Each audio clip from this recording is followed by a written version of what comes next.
I woke to the sterile hum of machines, their rhythmic beeping threading through the fog in my head. The hospital room was cold. The kind of cold that seeps into your bones and makes you wonder if you'll ever feel warm again. A faint glow of Christmas lights flickered beyond the window, their colors muted by the frost clinging to the glass. It was December 25th, and I was alone. My name is Claire Dawson, and this is the story of how my family abandoned me when I needed them most and how I made them pay for it. The accident happened 3 weeks earlier. I don't remember much, just flashes, the screech of tires, the world spinning, and then darkness. A drunk driver, they told me later, had plowed into my car on the icy road. I woke up in the ICU with a fractured leg, a concussion, and a chest full of bruises that made every breath feel like a knife. The doctors said I was lucky to be alive. Lucky. The word tasted bitter, like the metallic tang of blood in my mouth. My family husband, Mark, my sister, Ellen, and my parents had been my anchor, or so I thought. They'd always been there, through every milestone and every fight. But that Christmas, as I lay in that bed, tethered to tubes and fighting to stay awake, they didn't come. I called Mark first. My fingers trembled as I dialed, the phone heavy in my hand. It rang and rang, then went to voicemail. I left a message, my voice cracking as I begged him to come. I tried Ellen next, then Mom, then Dad. Nothing. Just silence, punctuated by the beep of the heart monitor. I told myself they were busy, that Christmas was chaotic, that they'd show up soon with apologies and excuses. Hours passed. The nurses, kind but overworked, brought me a tray of hospital turkey and a paper cup of cranberry juice. "Merry Christmas," one of them said, her smile soft but pitying. I nodded, unable to speak past the lump in my throat. By evening, the truth settled in like a weight on my chest. They weren't coming. I stared at the ceiling, the fluorescent lights blurring as tears slipped down my temples. My family, the people I'd built my life around, had left me here. I thought of every sacrifice I'd made for them, every late night helping Ellen with her kids, every holiday spent cooking for Mom and Dad, every compromise to keep Mark happy. And for what? To be forgotten in a hospital bed, alone on Christmas. The anger started small, a spark in my gut, but it grew, hot and sharp, until it consumed the hurt. I wasn't just abandoned. I was betrayed. The next morning, a social worker stopped by. She was young, with a clipboard and a nervous smile. "Do you have anyone we can contact?"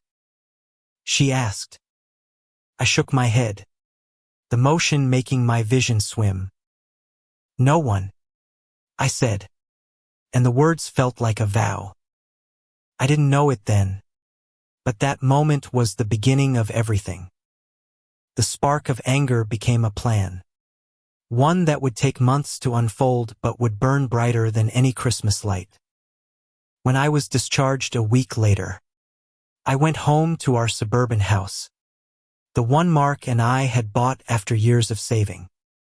The Christmas tree was still up, its needles littering the floor.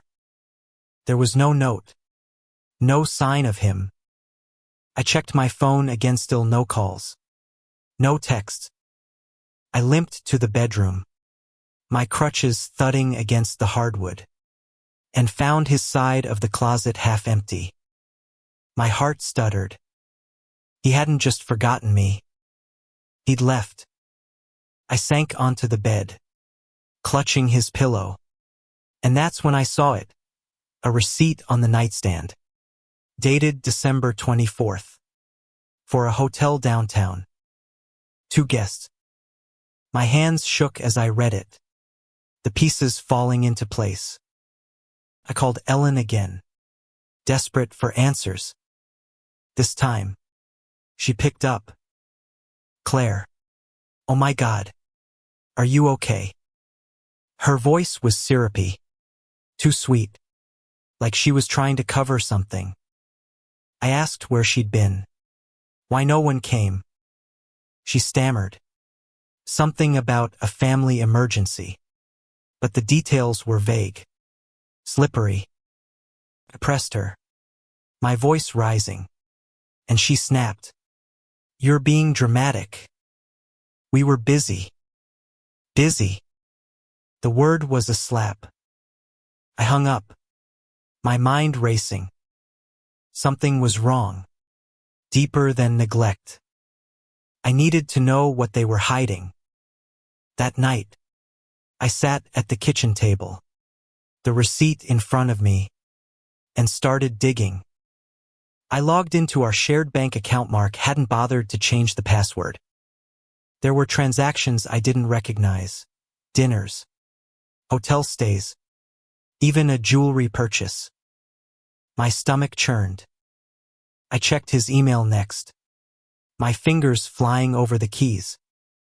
There it was, buried in his inbox. Messages to someone named Lila. Pet names. Plans. Promises. My husband was having an affair.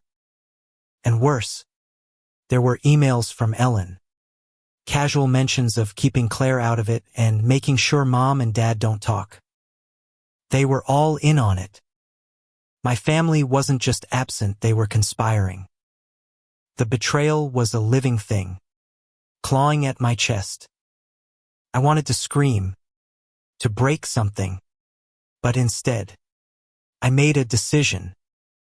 They thought they could erase me, leave me to rot in that hospital bed while they played their games. They were wrong. I wasn't the Claire they knew anymore, the one who forgave and forgot. I was someone new. Someone who would make them face what they'd done. I picked up the phone and called a lawyer. Her name was Vanessa Reed, and her voice was sharp, like she could cut through lies with a single word. Tell me everything, she said. And I did. Vanessa listened, her pen scratching notes as I poured out the story. When I finished, she leaned back and said, "We can hit them where it hurts. But it won't be easy. Are you ready?" I nodded, the anger steadying me. We started with Mark. Vanessa filed for divorce, citing infidelity and abandonment. She dug into his finances, tracing every dollar he'd spent on Lila. We found assets he'd hid in a second account. Car in her name. I didn't just want a divorce. I wanted him to lose everything he'd built while betraying me. But Mark was only the beginning. Ellen, Mom, Dad, they'd all played a part. I didn't know how deep their lies went, but I was going to find out. Vanessa suggested a private investigator, someone discreet who could uncover what my family was hiding. His name was Tom, a quiet man with a knack for finding secrets. He started with Ellen, tailing her to meetings with Mark, to late-night calls with someone I didn't know. The puzzle was coming together, and with every piece, my resolve grew. They'd left me alone on Christmas. Now, I'd leave them with nothing but the truth. Tom's first report came 2 weeks later. A manila envelope stuffed with photos and notes. I sat at my kitchen table, the same one where Mark and I used to plan our future, and spread the contents out. There was Ellen, meeting Mark at a coffee shop, her face tight with something like guilt. There were phone records, Calls between her and a number I didn't recognize. Late at night when she thought no one was watching. And there was Mark, slipping into a sleek black car with a woman, Lila. I assumed her blonde hair catching the streetlight. My chest tightened, but I kept reading. Tom had found something else, a property deed. A cabin in the mountains, registered to Ellen and Mark. My parents' names were on it too. A family secret, and I was the only one left out. I called Vanessa, my voice steady despite the storm inside me. They're hiding assets, I said. And they're working together. She didn't hesitate. We'll freeze the accounts and subpoena the records. If they're colluding, we'll prove it. Her confidence was a lifeline, pulling me through the rage and hurt. I wanted justice, but more than that, I wanted them to feel what I'd felt alone. Exposed. Betrayed. The cabin was the key. I remembered Mom mentioning it years ago. A family retreat, she'd said. But I'd never been invited. Now I knew why. It was their sanctuary. Their escape from me. Tom kept digging. And I kept planning. I didn't sleep much those days. My nights spent poring over bank statements and emails, piecing together their lies. Mark had been siphoning money for months, maybe years, funneling it into that cabin and Lila's lifestyle. Ellen had covered for him, lying to my face when I asked where he was. And my parents, they'd known. I found a Christmas card in Mom's handwriting, tucked in a box Mark hadn't bothered to hide. To Mark and Lila. It read, "Wishing you joy." My hands shook as I read it. They'd celebrated Christmas together, while I lay in that hospital bed. Forgotten. Vanessa filed a motion to seize the cabin as a marital asset. Mark fought back, his lawyer claiming it was a gift from my parents. But Vanessa was relentless, pulling records that showed Mark's money, our money had paid for it. The court froze the property, and I could almost hear Mark's panic through the phone when his lawyer called to complain. I didn't stop there. I went after Ellen next. Tom found evidence she'd been funneling money through her business, a small boutique she ran, to cover Mark's tracks. I sued her for fraud, naming her as a co-conspirator in hiding assets. The first court date was a month later. I walked in on crutches, my legs still healing, but my spine was steel. Mark sat across the room, his jaw tight, avoiding my eyes. Ellen was there too, her face pale, her hands twisting in her lap.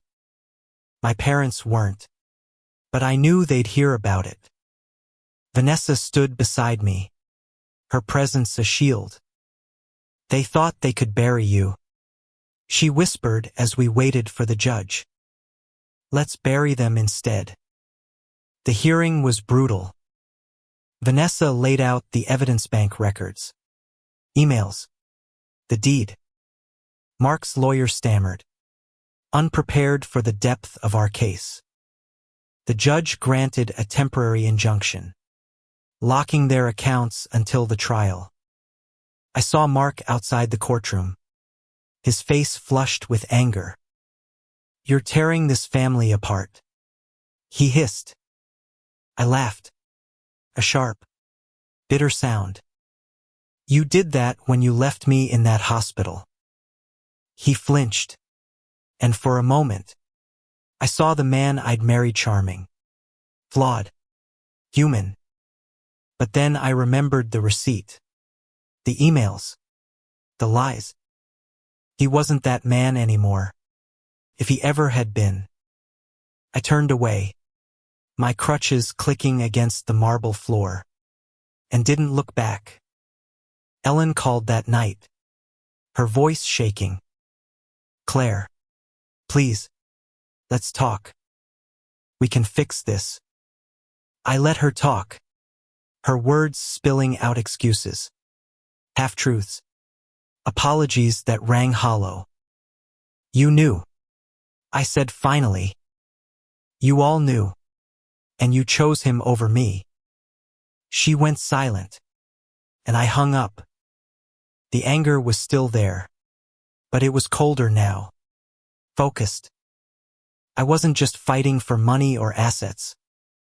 I was fighting for the truth, for the pieces of myself they'd taken.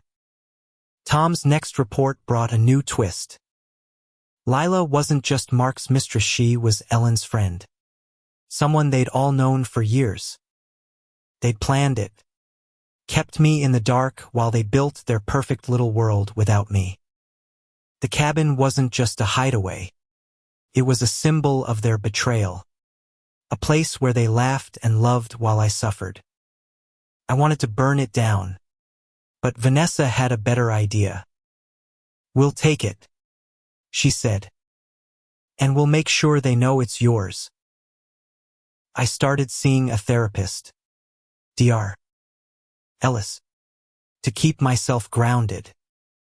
The anger was eating me alive, and I needed to understand why I couldn't let go. She listened as I told her about the hospital, the receipt, the emails. You're not just angry, she said. You're grieving. They took your family from you. Her words hit hard, but they also gave me clarity. I wasn't just seeking revenge, I was trying to rebuild what they'd broken. Dr. Ellis helped me see that justice wasn't just about winning in court. It was about finding myself again. The trial date loomed, and I prepared like a soldier for battle. Vanessa coached me on the stand, warning me that Mark's lawyer would try to paint me as unstable, vindictive. Let them, I said. I have the truth.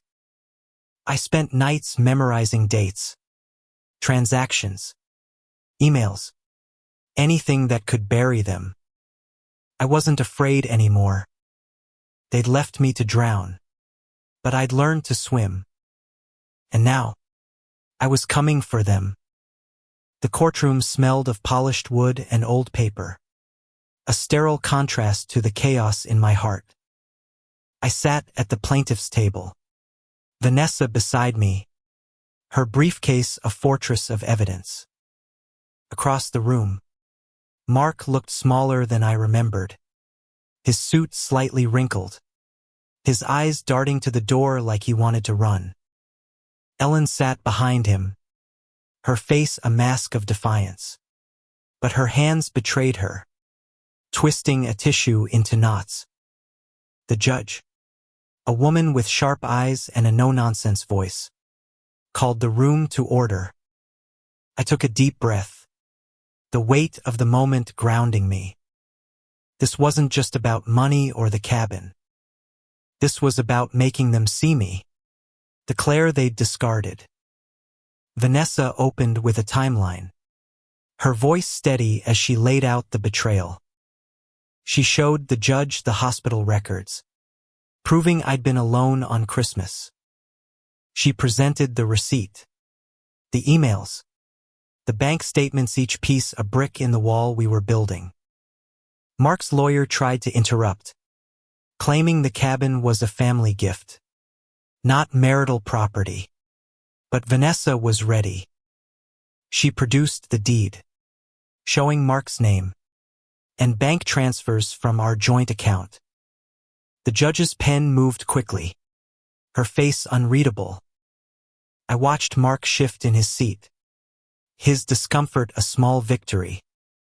When it was my turn to testify, I stood, my crutches steady under me. The room felt too small, the air thick with tension. Vanessa had warned me to keep my emotions in check. But as I spoke, the words poured out raw and unfiltered.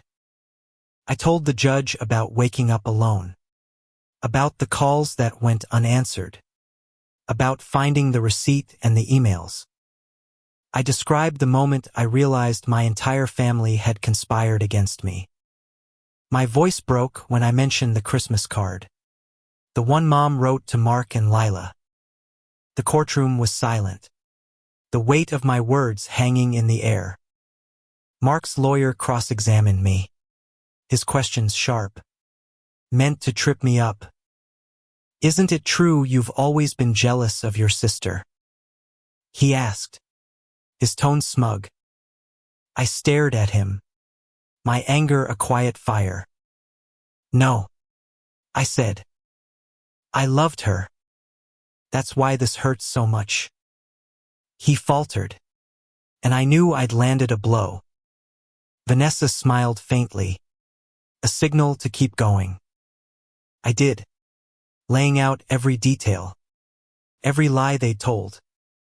When I stepped down, my legs shook, but my heart was steady. I told my truth, and it was enough.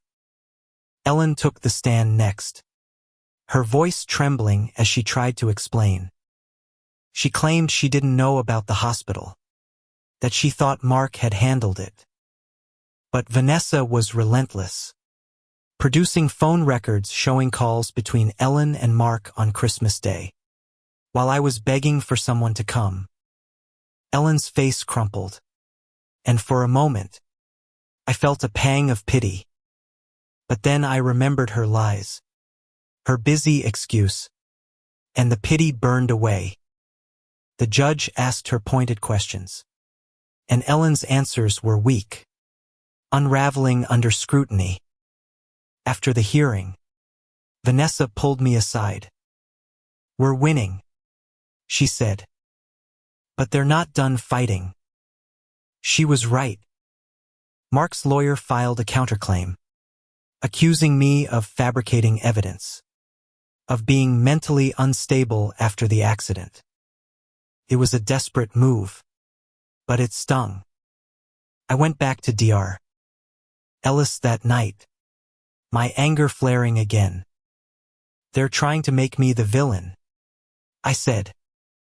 She nodded, her eyes kind but firm. "They're scared, Claire. You're stronger than they thought." Her words were a bomb, but the fight was far from over.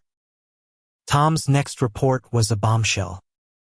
He'd found Lila's real identity, Lila Harper, a former colleague of Ellen's who'd moved out of state years ago.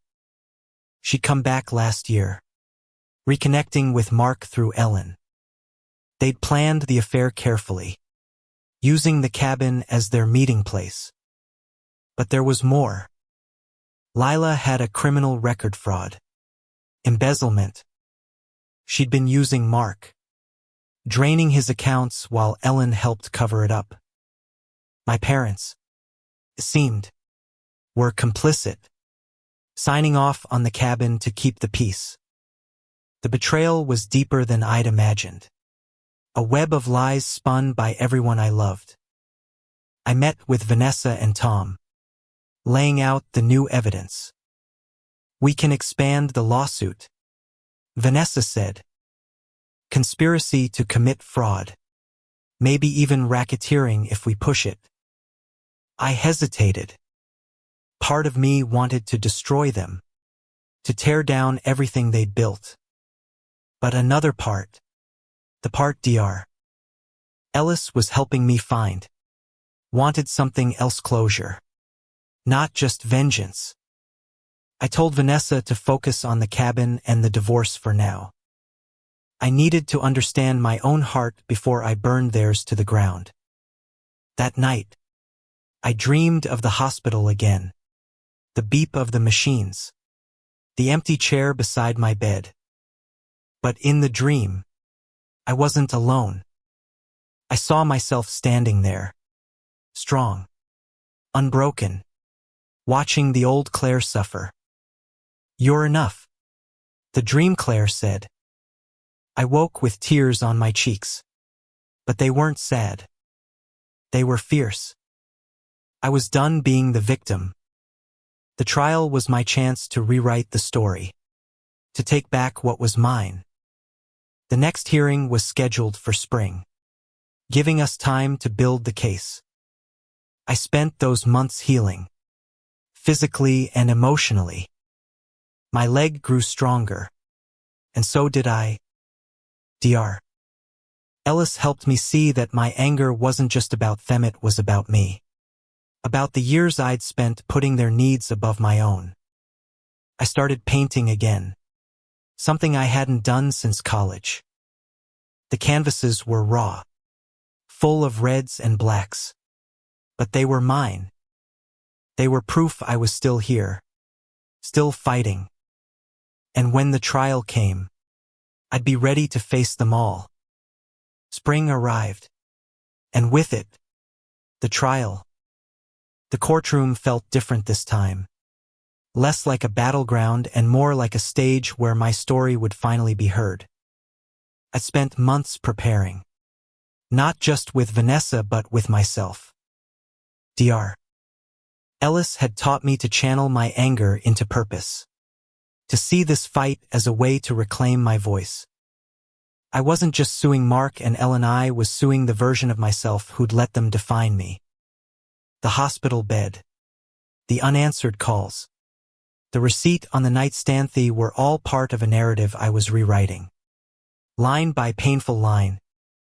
Vanessa called witnesses first, starting with the social worker from the hospital. She testified about my condition, about the empty visitor log on Christmas Day. Her voice was soft but clear, painting a picture of a woman abandoned when she was most vulnerable. The judge listened, her pen moving steadily. Next came Tom, the private investigator, who laid out the financial trail, Mark's hidden accounts, the cabin's deed, the payments to Lila. He was methodical, his words cutting through Mark's lawyer's objections like a knife through paper. Mark took the stand, and I braced myself. He looked tired, his charm dulled by the weight of the evidence. Vanessa didn't hold back. She grilled him on every transaction, every email, every lie. "Why didn't you visit your wife in the hospital?" she asked, her voice like steel. Mark stammered, claiming he was overwhelmed by work. The lie was so thin I almost laughed. Vanessa produced a photo from Tom's report, showing Mark and Lila at a restaurant on Christmas Eve, laughing over wine. The judge's eyes narrowed, and Mark's face went red. Ellen's testimony was worse. She tried to play the victim, claiming she was caught in the middle, just trying to keep the family together. But Vanessa was ready, presenting the phone records, the emails where Ellen promised to handle Claire. Ellen broke down, sobbing, but I felt nothing. Her tears were too late, her remorse too convenient. The judge asked her why she'd lied about the cabin, and Ellen had no answer.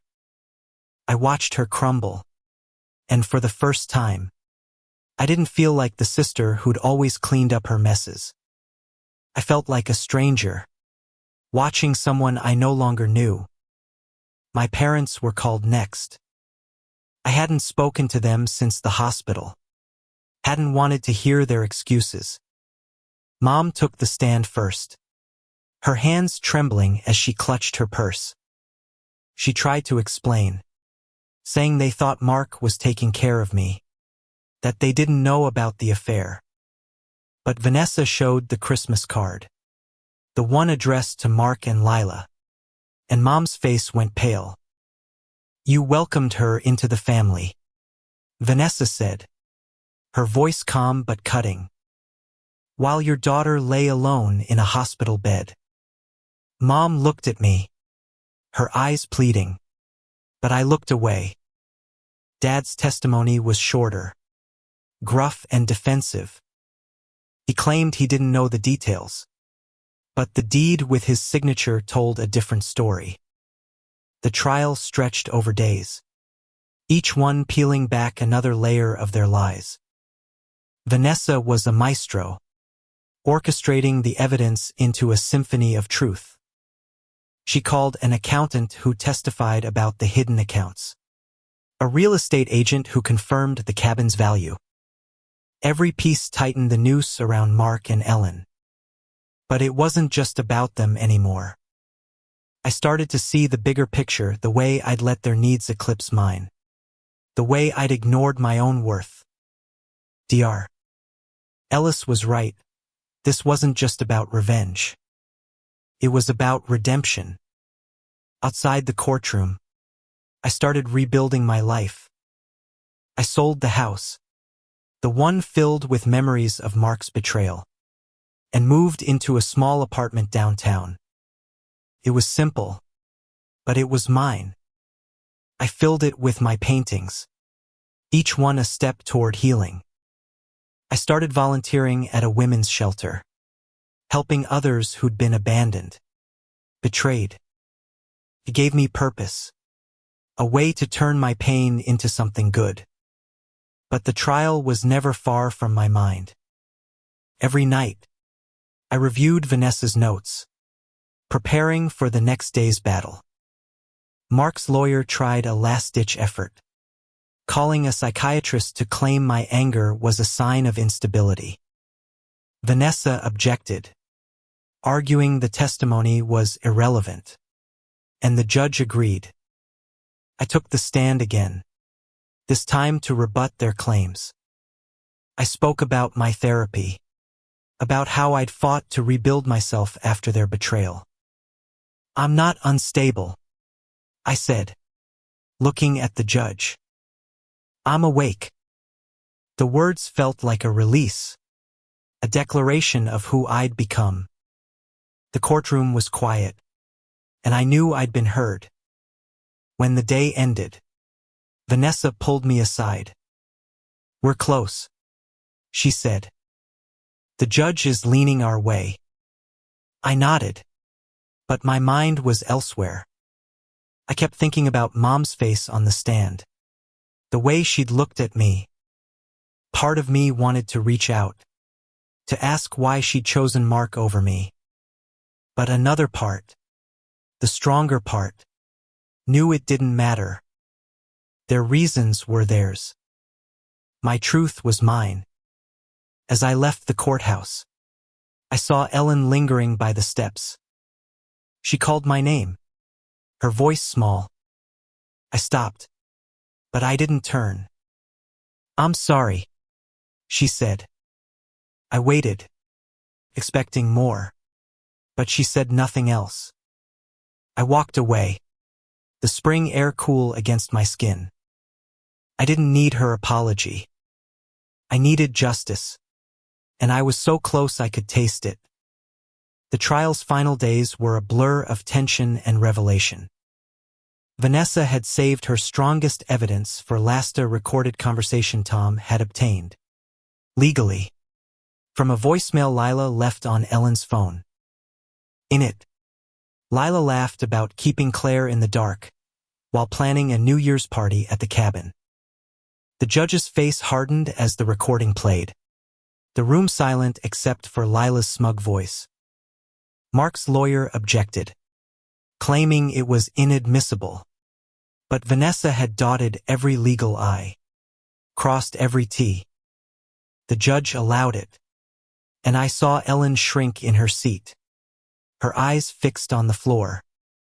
I testified one last time, recounting the moment I found the Christmas card, the one that shattered any hope I had left. I didn't cry this time. My voice was steady, my words clear.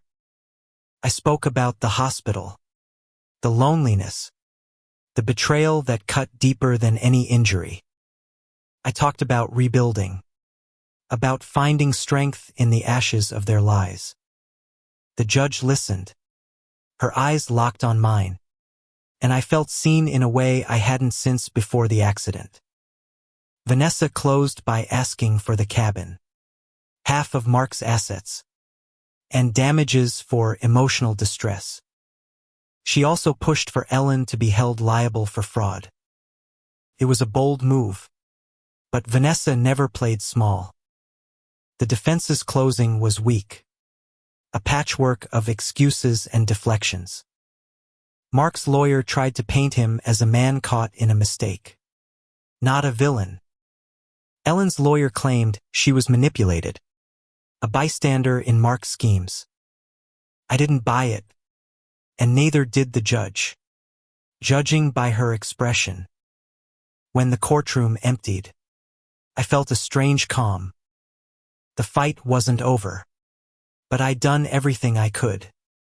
I'd laid my truth bare, and now it was up to the judge to decide.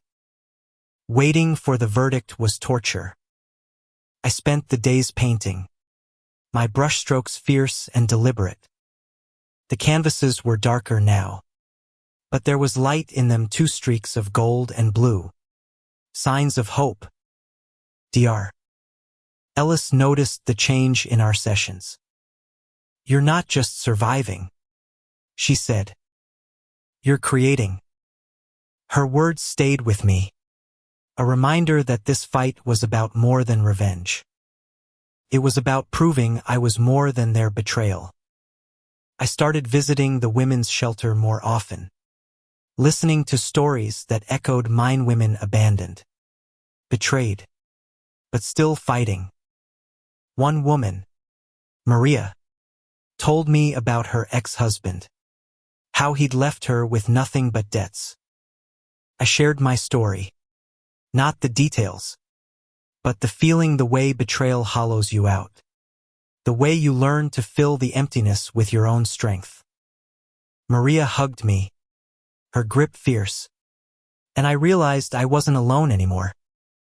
I was part of something bigger, a community of survivors. The verdict came on a rainy afternoon. Vanessa called me to the courthouse, her voice calm but urgent. I arrived early, my heart pounding as I sat in the same seat I'd occupied for weeks. Mark was there, his face drawn, Lila nowhere in sight. Ellen sat alone, her eyes red. My parents hadn't shown up, and I wasn't surprised. The judge entered, her robes swishing, and read the decision. The cabin was mine, awarded as a marital asset. Mark was ordered to pay half his assets and significant damages for emotional distress. Ellen was found liable for fraud, ordered to pay a fine and restitution. The words washed over me, a tide of relief and vindication. Outside, Vanessa hugged me, a rare break in her professional demeanor. "You did it," she said. I nodded, but the victory felt heavy. I'd won, but what had I lost? I drove to my apartment, the rain streaking my windshield, and sat in the dark, thinking. The cabin was mine, but it was tainted, a symbol of their betrayal. I didn't want to live there, to walk its halls knowing what they'd done. I decided to sell it, to use the money for something good. That night, I called Dr. Ellis, needing to process the win. "You're free now," she said. "What do you want to do with that freedom?" I didn't have an answer yet, but the question felt like a gift. I spent the next week tying up loose ends, signing papers, transferring the cabin's deed, meeting with the shelter's director about donating part of the proceeds. The act of giving felt right, like I was turning their betrayal into something meaningful. But the story wasn't over. A letter arrived from Ellen, handwritten, the envelope worn at the edges. I almost threw it away, but curiosity won. She wrote about her guilt, how she'd been caught in Mark's lies, how she'd let jealousy and fear ruin us. She begged for forgiveness, for a chance to talk. I read it twice, then set it aside. Forgiveness wasn't something I could give yet. Not when the wounds were still fresh. But her words stirred something a crack in the armor I'd built. I started dreaming again. Not of the hospital, but of a future. I saw myself painting, teaching at the shelter, maybe even writing my story. The anger was still there, but it was quieter now, sharing space with hope. The trial had given me justice, but I was the one giving myself redemption. And as I looked at the rain outside my window, I knew I was ready for whatever came next. The weeks after the verdict were quiet, but not peaceful. The cabin sale went through quickly. The money deposited into my account like a final punctuation mark on the trial. I donated half to the women's shelter, earmarking it for legal aid to help others fight their own battles. The rest I kept, not out of greed but necessity, a cushion to rebuild my life. I moved forward, but the weight of Ellen's letter lingered. A ghost I couldn't quite banish. I hadn't responded, hadn't decided if I ever would. Part of me wanted to burn it, to let her words turn to ash like the trust between us. But another part, the part Dr. Ellis had been nurturing, wondered if there was something worth salvaging. I threw myself into my new routine: painting, volunteering, therapy. The shelter became my anchor, a place where my pain had purpose. I started teaching art classes there, guiding women through simple sketches that turned into expressions of their own stories. One evening, Maria, the woman I'd connected with, showed me her drawing a jagged heart, stitched with bright threads. "It's me," she said, smiling. "Broken, but mending." I hugged her, my own heart aching with recognition. I was mending too, but the stitches were still fragile. Vanessa called with updates on the case's aftermath. Mark had appealed, a desperate move to claw back some of the assets. She wasn't worried. "He's got nothing left," she said. "The evidence is airtight." Ellen, meanwhile, had paid the fine but was struggling with her boutique, the scandal tainting her business. I didn't feel satisfaction, exactly, just a hollow sense of closure. They were paying the price, but it didn't erase the hospital room, the unanswered calls. Nothing could. One afternoon, I got a call from an unknown number. I almost ignored it, but something made me answer. It was Mom. Her voice was soft, hesitant, like she was afraid I'd hang up. She wanted to meet, to explain. I agreed, against my better judgment, and we set a time at a coffee shop downtown. When I arrived, she was already there, looking older than I remembered, her hands wrapped around a mug. Dad wasn't with her, and I didn't ask why. We sat in silence for a moment, the air heavy with unspoken words. "I didn't know how bad it was," she said finally. "Mark told us you were fine, that you didn't want visitors." I stared at her, the familiar ache rising. "And you believed him?" I asked. She looked down, her fingers tightening on the mug. "We should have checked. I'm sorry, Claire." Her apology was raw, but it wasn't enough. I told her about the Christmas card, the cabin, the lies. Her eyes filled with tears, but I kept going, letting the truth spill out. When I finished, she reached for my hand, but I pulled back. "I need time," I said.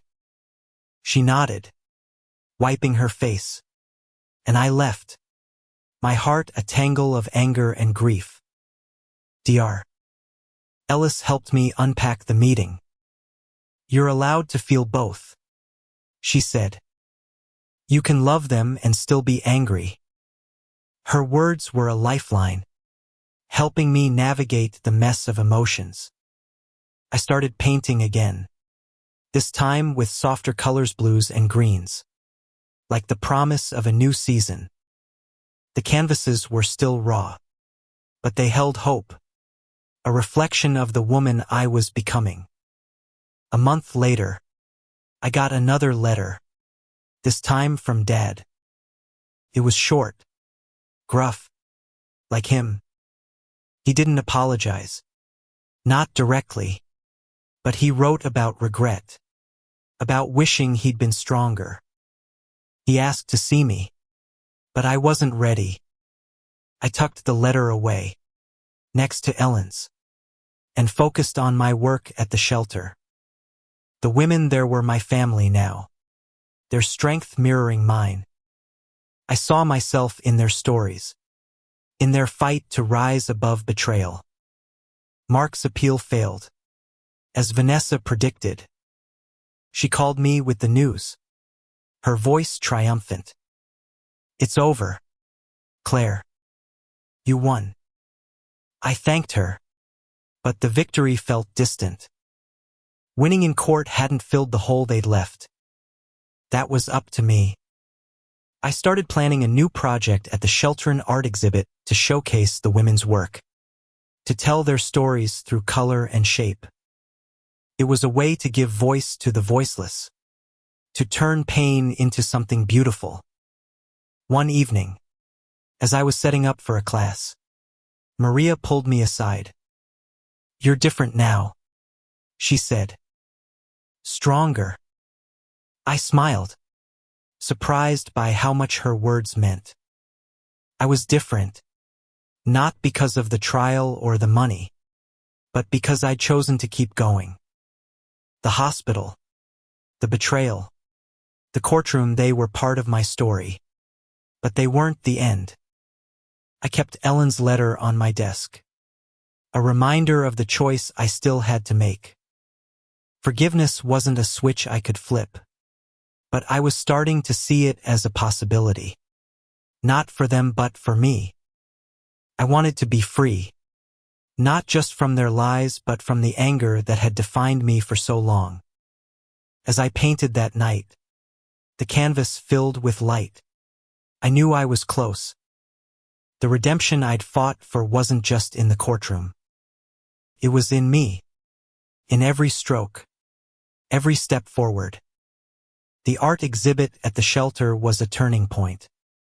We hung the women's paintings in a small gallery downtown, the walls alive with their stories, jagged lines, bold colors, quiet moments of hope. Maria's stitched heart was the centerpiece, drawing whispers and nods from the crowd. I stood in the corner, watching strangers connect with our pain, our resilience. A local reporter covered the event, calling it a testament to survival. I read the article later, my name mentioned as the organizer, and felt a flicker of pride. This was my work, my purpose, built from the ashes of betrayal. I hadn't spoken to Ellen or my parents since Mom's coffee shop apology. Their letters sat unanswered, a weight I wasn't ready to lift. Dr. Ellis encouraged me to take my time, to focus on what I needed. "Forgiveness isn't a gift you give them," she said. "It's a gift you give yourself." I understood, but the idea of letting go felt like surrendering something I'd fought so hard to hold me right to be angry. Still, the exhibit had softened something in me. Seeing the women's art, their strength, made me wonder if I could find a way to move forward without forgetting. One evening, as I was cleaning up after a class, a familiar figure appeared at the shelter's door. It was Ellen. She looked thinner, her eyes shadowed, her usual confidence gone. I froze, my hand on a paintbrush, the air thick with unspoken words. "Can we talk?" she asked, her voice barely above a whisper. I nodded, not trusting myself to speak, and led her to a quiet corner. She sat, her hands clasped, and started talking about Mark, about Lila, about the cabin. She admitted she'd known about the affair, had helped cover it up to protect Mom and Dad. "I thought I was saving the family," she said, tears spilling. "But I lost you." I listened, my heart a battlefield. Part of me wanted to scream, to tell her how her choices had shattered me. But another part saw her pain, the way she was breaking under the weight of her guilt. "Why didn't you come to the hospital?" I asked, my voice steady but sharp. She flinched, her hands trembling. "I was scared," she said. "Scared of what it would mean if I saw you like that. Broken. Couldn't face it." Her words hit like a punch, but they also made sense. Ellen had always run from hard things, leaving me to pick up the pieces. I didn't forgive her that day. I told her I needed time, that her apology didn't erase the hurt. She nodded, wiping her face, and left without another word. I sat there for a long time, the shelter quiet around me, and felt something shift. Not forgiveness. Not yet. But a crack in the wall I'd built. Dr. Ellis was right, holding onto anger was heavy, and I was tired of carrying it. The next week, I met with Vanessa to close out the legal paperwork. The cabin sale had cleared, the money divided as I'd planned. Mark had disappeared. Rumor had it to another state, chasing Lila or running from his debts. I didn't care. He was a ghost now, a shadow I'd banished. Vanessa handed me the final documents, her smile warm. "You're one of the strongest people I've ever met," she said. I laughed, surprised by how light it felt. "I had a good lawyer," I said. She shook her head. "You had yourself." I started writing, late at night when the world was quiet. Not a book. Not yet. But fragments, memories of the hospital, the trial, the shelter. It was raw, messy, but it was mine. I showed a few pages to Dr. Ellis, who read them with a quiet intensity. "This is your redemption," she said. "Not the verdict. Not the money. This." I didn't fully understand, but I kept writing, letting the words carry the pain I couldn't speak. One morning, I found myself at the coffee shop where I'd met Mom. I hadn't planned it, but I ordered a tea and sat by the window, watching the world move by. A family walked past, laughing, their arms linked, and I felt a pang, not of jealousy, but of possibility. I pulled out my phone and texted Ellen. Just one line, "I'm not ready, but I'm listening." It wasn't forgiveness, but it was a start. I sent a similar message to Mom, then turned off my phone before I could overthink it. The shelter's next project was a community mural, a massive canvas on the building's exterior. I worked alongside the women, painting bold strokes of color that told our story, fractured, but healing. Maria stood beside me, her brush steady, her smile bright. "We're family now," she said, and I nodded, my throat tight. They were my family, not by blood but by choice. by survival. And as I painted, I felt the last of the hospital's coldness fade, replaced by something warm, something mine. The mural took shape over weeks, its colors a testament to the women who painted it, each stroke a piece of their pain, their hope, their fight. I stood back one evening, paint smudged on my hands, and looked at the wall. It was chaotic, beautiful, alive. Maria hugged me, her laughter bright against the setting sun. "We did this," she said. I nodded, my heart full. The shelter, the women, the art, they were my redemption, more than any courtroom victory. The hospital was a memory now, not a chain. I was free, not because I'd won, but because I'd chosen to keep going. Ellen texted back a few days after my message, her words cautious but earnest.